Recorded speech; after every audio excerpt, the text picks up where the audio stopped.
laundry and bathing. Yeah. So may I be recognized? Just on that point, I think we heard earlier something that I think we've known for a while, that our largest veteran homeless population is located in Holland.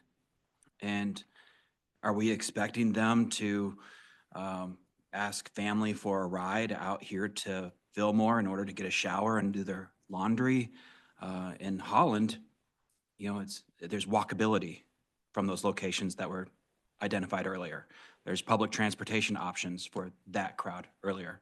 So there's some difficulty there that I think that if we're trying to take care of those that we desire to serve, the largest population of those veterans in need that are indigent in a way, either unhoused or, you know, potentially going to be evicted, or are in a situation that's dire, we need to make our services and benefits more accessible to them.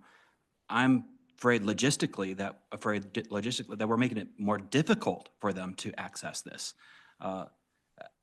In this almost $1 million, I want to see some increases in helping them receive benefits like how to bury their family member who served.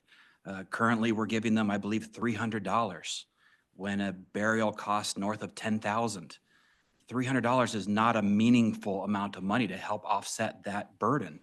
I'd like to see some of this $1 million go to give them, increase it to a more meaningful number, $5,000, something to help them take care. I want to see the money make it to the veterans. This seems to be investing in our own infrastructure and growing our government rather than our tax dollars making it to the veterans and their families. So there's other issues. You know, we talked about how the maximum amount of benefit that we can give to any one veteran that requests it is only $1,500. In this day and age, that's not been adjusted. That's 1 month's rent. Somebody's looking to be evicted. They need more than that. I'd like to see some of this money be earmarked for that kind of spending, so it's actually making it to the families to keep them in their homes. You know, creating showers out here at Fillmore and laundry out here at Fillmore, I don't see that being a convenience to them. I see that becoming an inconvenience to them. The largest population is in Holland, the second largest is in Jenison, and the third largest is in Grand Haven.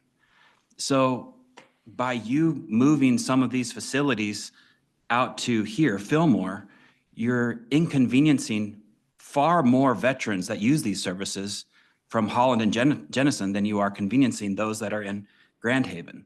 So how much of this money is actually, this $1 million is making it to the veterans and their families?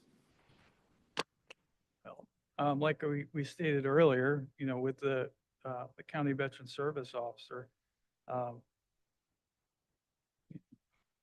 yeah, we're going to make veterans more.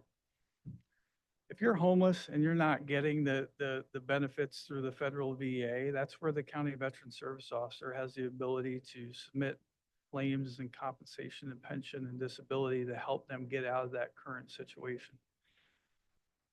We're going to, Commissioner Bonnema, no matter where we go, there's going to be a population of veterans that are going to be disenfranchised. So if you were to say, Jason, you can have space in the Grand Haven courthouse, Holland, Jenison is not going to be able to see us. If we go to Hudsonville, because there's space with the public health at their facilities, then Holland and Grand Haven are going to be, I mean, it's just, we're an awkward county where our population sits. It's awkward. No, but without building infrastructure, without providing staff, without having a place to put the flagpole and say, this is who we are and this is what we do, we will not reach that additional 25% of veterans that don't know that they're eligible for these benefits.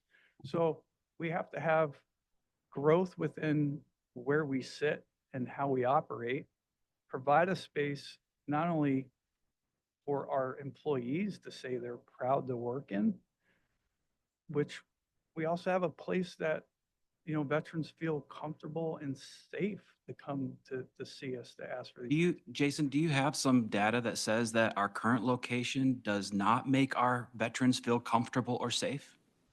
I can't give you data. I can tell you that, yeah, based upon my conversations with veterans, when you come and you have to, I'm not going to get worked up. I understand your question.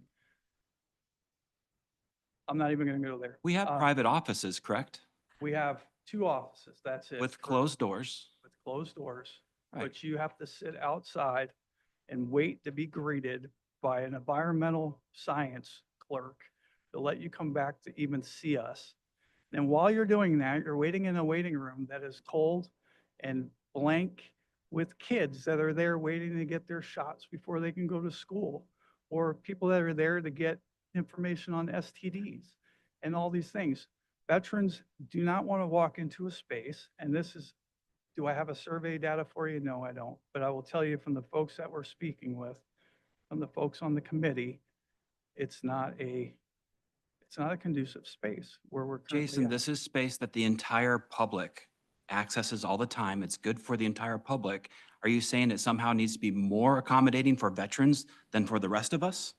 No, Okay, Yeah. my Commissioner- concern is that the money is not making it to the veterans or their families.